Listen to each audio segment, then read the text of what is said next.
All right, it's right at 15 minutes there. Just a couple more problems here, and we'll be done. So if f of x is equal to all of this stuff, then let's change this to a y. Switch the x's and y's. Solve for y. If I want to get y by itself, I would want to multiply by the reciprocal of this fraction. So multiply by 25 over 16 on both sides. And then 25 over 16 times x equals y squared. How do I get y by itself? I need to cancel out this 2 here, the second power. The second root cancels the second power. So then I also take the square root of the whole thing over here. Okay. So the thing we need to be able to do is apply the properties of radical expressions here. Okay. So since these are multiplied together, I can take their square roots separately. Okay. So I'll have the square root of 25/16 times the square root of x. And then I can take the square root of the numerator and denominator separately because they're divided. Okay. So the square root of 25 is 5. Square root of 16 is 4 times the square root of x. 5/4, the square root of x is the inverse.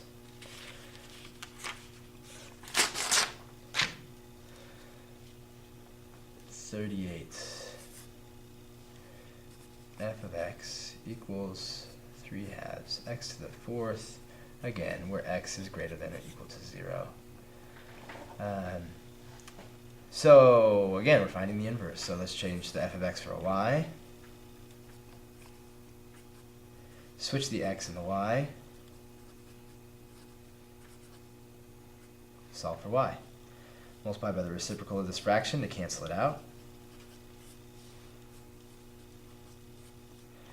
2/3 x equals y to the 4th. How do we get y by itself? Take the 4th root of both sides. So y equals the 4th root of 2/3 x. Now we're going to have to do some more work because we're going to want to simplify this to be sure that our answer agrees with the book, basically. So y equals 2 to the 1/4 power over 3 to the 1/4 power times x. Remember, I don't want fractional exponents down here, so what am I going to do? Well, the strategy we've been using is to multiply this by 3 to a power so that the powers will add up to the next whole number. So 1/4 times 3, or plus 3/4, is going to be 1. So I need to multiply this also by 3 to the 3/4. That's still x out there. So 2 to the 1/4 times 3 to the 3/4 over 3 times x. Okay.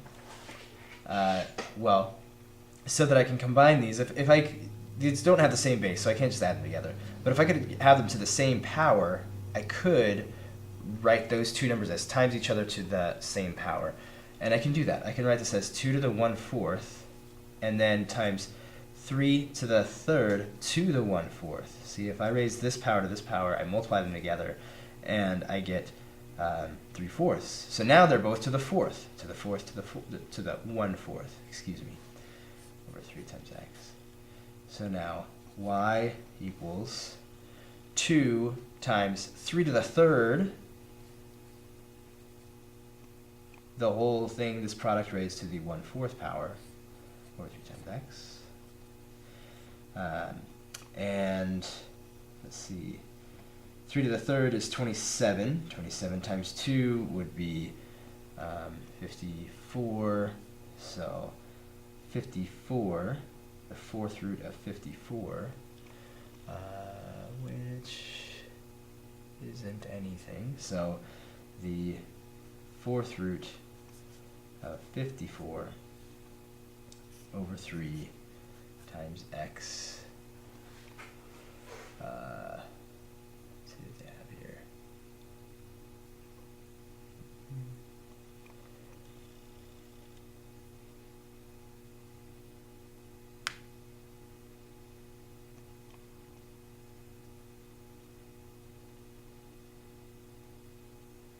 Okay. Well, they didn't do any of that simplification, so that's pretty cool. And this, my apologies, I should have been having this be the 4th root of x the whole time.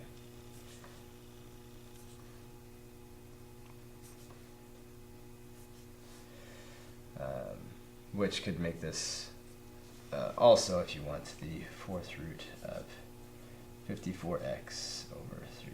See, that's one of the frustrating things sometimes about math is that, you know, in the previous section they made us do all this work to simplify it down to this thing so that it was all nice looking.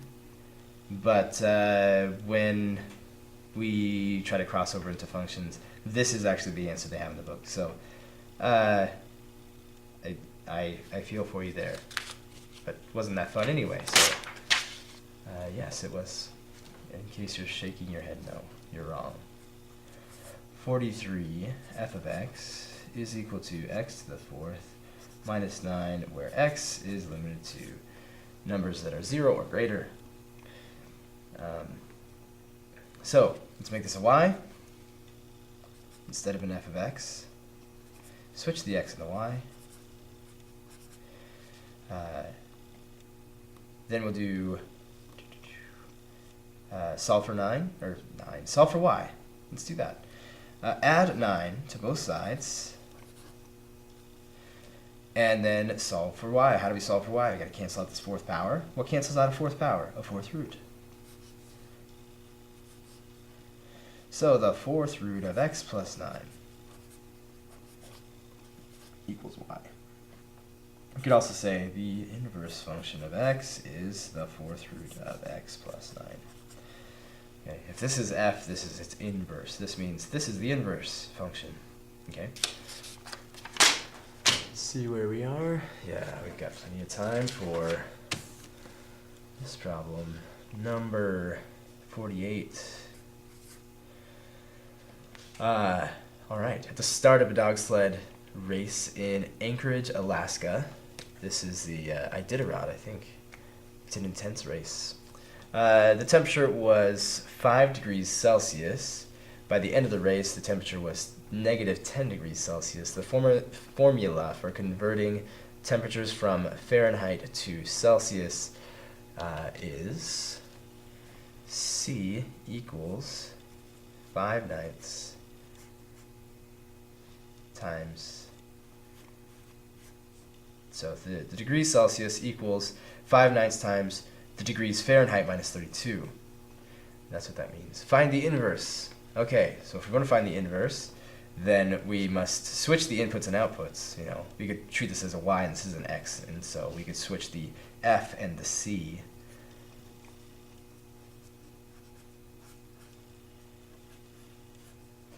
And then we're going to solve for c. Let's see.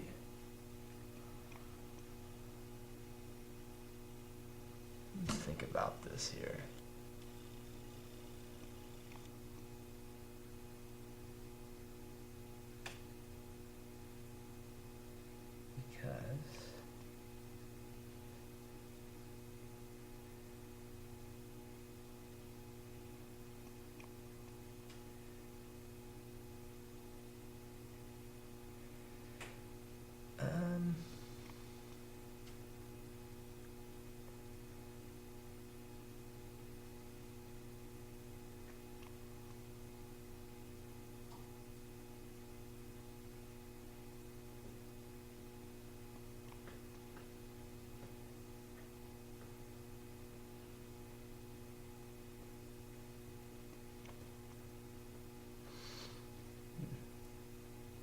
Because this is interesting because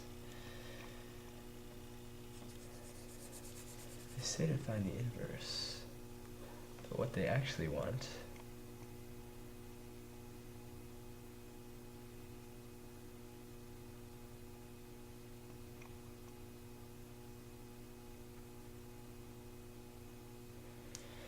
So this is a little strange because I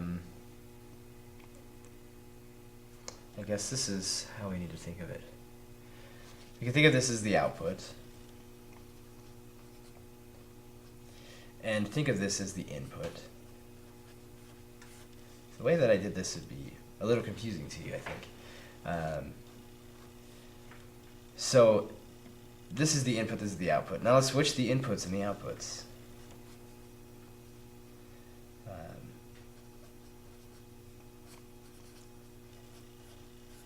Okay, switch the x and y and solve for y. How do we do that? Well, to get rid of this 5/9, and if you're still wondering about this, I'll explain it in just a minute. Multiply by 9/5 on both sides, so 9/5 x is equal to y minus 32, add 32 to both sides, 9/5 x plus 32 equals y. Okay, so the weird thing about it is that this is still f and this is still c. Okay, so we only, if we look at them this way, we view this as an input and we view this as an output. But what the inverse says is, what if I input this and output this? Okay, so if we never change the letters C and F to X and Y, we really, it's like a mental flip. I just have to flip my idea about C and F. Before, my idea about F was that I put something in for F and got something out for C. What I need to do, if I think about the inverse, is I put something in for C and get something out for F, so all I really need to do with this equation is solve for F, right? And that's exactly what we did. I mean, this is still playing the part of F, and we solved for F, okay? So it's just like a kind of a mental gymnastics where we imagine this as the input and this is the output and the concepts, and then we switch the concepts in our mind and solve for F. So I would imagine that might be a bit of confusion you would run into yourself, and hopefully we may have avoided that together. So what it's really asking for is solve for F. When we solve for F, what kind of a function is this? Well, it's one where we can put in something for C, get out something for F. If we know the degrees Celsius, we can find the degrees Fahrenheit. So then it says, part B, find the Fahrenheit temperature at the start and end of the race. Okay, at the start it was 5, so I do 9/5 times 5 plus 32. That's equal to 9 plus 32, that's 41. So 41 degrees at the beginning, and at the end it would be 9/5 times negative 10 plus 32. That would be 5 would cancel with negative 10, would be negative 2 and 1. So 9 times negative 2. It's negative 18 plus 32. I'm going to do that over here. 2, 12, 4, 1, 14. That would be 14 degrees. Fahrenheit, these are both Fahrenheit. This is at the end.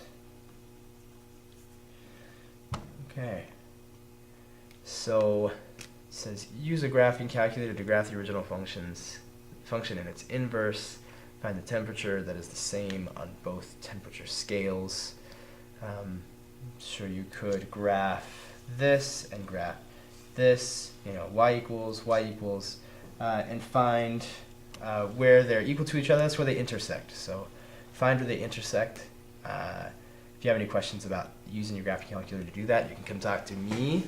But for now, that'll be it for 6.4. Thanks for watching.